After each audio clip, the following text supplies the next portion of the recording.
Welcome everybody to race day here at Albert Park. It is Sunday the 18th of March, a very significant day in the history of the world. It's back in 1987. I was born. Sam, welcome to race day. Thank you, Ben. So was Timo Glock. Well, he wasn't born in 1987, but he was born on this day. As the man himself, Mr. Glock. Oh, I was going to say Mr. Glock. I thought that would have been poetic. This is Glock. I can tell that Cosworth engine anywhere. Hang on. That was a Renault. I think that was Sebastian. Good. All right. Sure. I think we're right to go. Yes, well we're here on race day, as you can hear. The cars are just lining up now, going around to the grid. We're about 22 minutes away from race start. Sam, as we rudely interrupted again. Exciting atmosphere at Albert Park. Big crowd in attendance, as you can probably see behind us, and it's exciting. Round one of the championship. We're going to be underway for 2012. Sam, how are you feeling? Less than half an hour away from the start now, Ben, and this is the best moment of the season, I reckon. Race day, Albert Park, round one. Who will win the race today? Well, look, we made our predictions on the show last Monday. I said a Webber victory, you said a Vettel victory. You've changed your tune, you're going on for a Hamilton victory.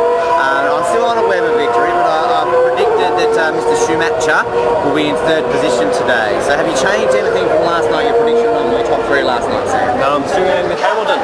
Still going with Hamilton. Well, look, we're going to see obviously how that goes here today, round one. I'm hoping that we see like a round one of the old. We see Cargo Park. A round one of old where we have lots of retirements, lots of incidents, possibly maybe surprise winner, at least a surprise podium finishing. I want one of them set.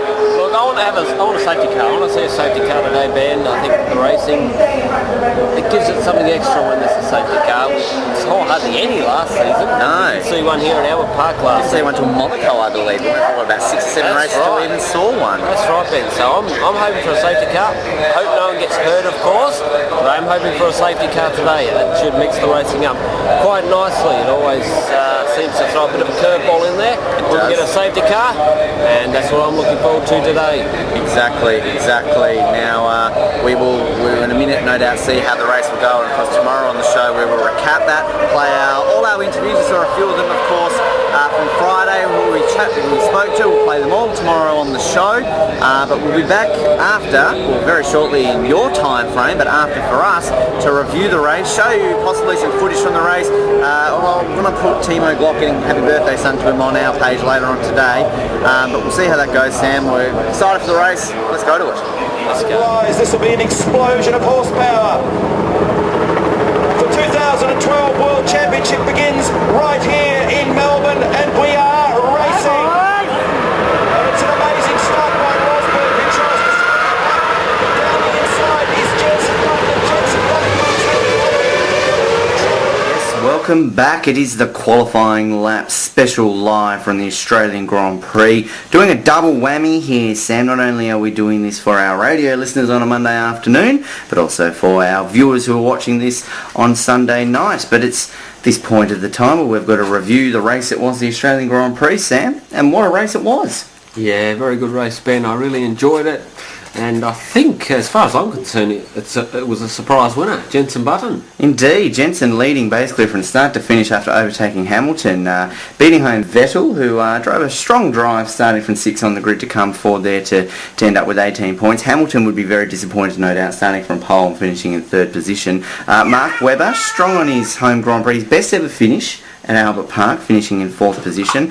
Fernando Alonso managed to get his car up in the end to 5th position, which he'll no doubt be happy considering how he went yesterday. Still a lot of work to do in that Ferrari, Sam. Yeah, that's right, Ben. In the hands of Massa, it was not very good today at all. Massa never ever got going, but Alonso, my goodness, he's just got a knack of dragging poor cars up to the top of the grid. Exactly. And then looking at Kobayashi, then finishing in 6th position. Fantastic for Sauber. Kimi Raikkonen managed to get in 7th, no doubt obviously due to a few little retirements towards the end there, which we'll speak about in a minute. Perez in 8th. Ricciardo, fantastic for Daniel, getting 2 points on his Australian debut. And Paul di Resta, who floated around for a while, didn't really do much and ended up getting a point out of the day, Sam. He did. He was just trailing around at the back for much of the race, but just scraped in for a point, as did Daniel Ricciardo. 2 points. My goodness, he had a very, very poor opening lap, given the contact with Mark Webber at the first corner. And the safety car on lap 34, I seem to remember it was, he really brought him back into contention and managed to get past his teammate on the last lap of the race and brought himself up in the 9th position and Brilliant. 2 points. It was brilliant, it really was. And obviously we saw Maldonado bidding it on the last lap. I mean, I think Maldonado drove brilliantly today, and when we get to our driving points in a minute, I'm definitely including him in my top 3. But Maldonado, obviously the final lap to bin it there, pressuring Alonso. I mean, it's either the Williams have got great pace or the Ferraris are really up a certain creek without a paddle. And obviously Rosberg too, falling off there towards the end with a suspected mechanical gremlin there. So, overall the winner of the weekend definitely would be McLaren. I mean, they were the most consistent, topping the timesheets in practice sessions, qualifying, and then obviously winning the race. And Jenson Button, though, he dominated. He beat Lewis Hamilton really in a straight fight today. Oh, he did.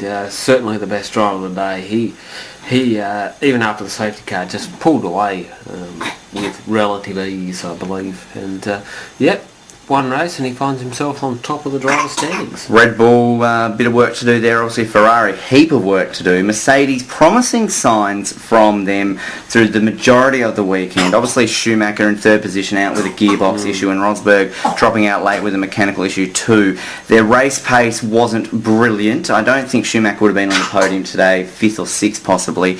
But the surprise package though, definitely Sauber. Definitely Williams. I put Lotus up there. I know they didn't have the best race result, but Grosjean qualifying in 3rd, and Raikkonen, had he had that issue, he would have been up there too, I would say. Yeah, I think so, Ben. A number of teams have got reason to be pretty optimistic. Exactly. So before we go into our top 3 drivers of the day, Sam, quick look at the championship. Obviously, it's going to remain the same as it was finishing positions today. Button leading from Vettel, Hamilton 3rd, Webber 4th, Alonso 5th, Kobayashi, Raikkonen, Perez, Ricciardo, De Resta in the constructors, McLaren in 1st, Red Bull in 2nd. But Sam, who's in 3rd? None other than the Sauber team, Ben, with 12 points ahead of Ferrari. Unbelievable. For our radio listeners, Sam's wearing his Sauber hat, which he's managed to get signed by Gutierrez as well as Peter Sauber. And from a $3.33 hat, it's significantly gone up in value. In 4th position, Ferrari, 10 points. Lotus in 5th with 6, and Toro Rosso followed by Force India. Sam, who's your top 3? Who are your top 3 drivers of the day? Who do you give your 3 points to? Because you actually haven't been here on this show for what we do at the end of every race. We give 3 points to your driver of the day, 2 points to number 2, and 1 point. And then at the end we have a qualifying lap driver of the year. Well, there's no competition for driver of the day. That's certainly Jenson Button. He gets 3 points from me. He flogged the field today, really did. He had over a 10-second lead, I think, when the safety car came out, and then a few second lead by the end of the race. So he was easily the driver of the day. 2 points I'll have to give to Vettel to come up from 6th position to 2nd, kept chipping away. I'm going to go with 1 point for Alonso. Bad car, and he's dragged it up into 5th position. Can't find a point for Maldonado. It was just an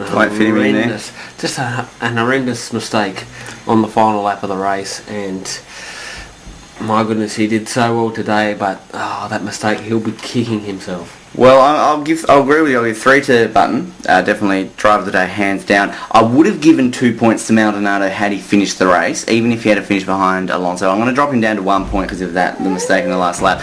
I'm going to give 2 points. I'm going to give them to Vettel because I think he controlled it well and stayed out of trouble and get ahead of Hamilton in the end. And 1 point to Maldonado. I just think it was a strong drive by him. Really, the surprise of the field to get it along there. And our prediction, Sam, well, we weren't even really close. I mean, you predicted you changed your tune to a McLaren. So in the end, you're kind of right.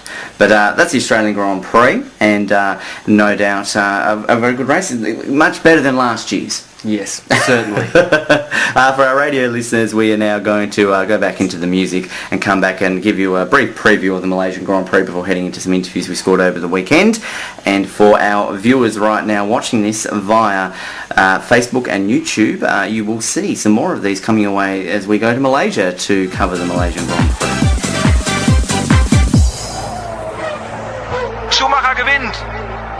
Michael Schumacher ist Weltmeister.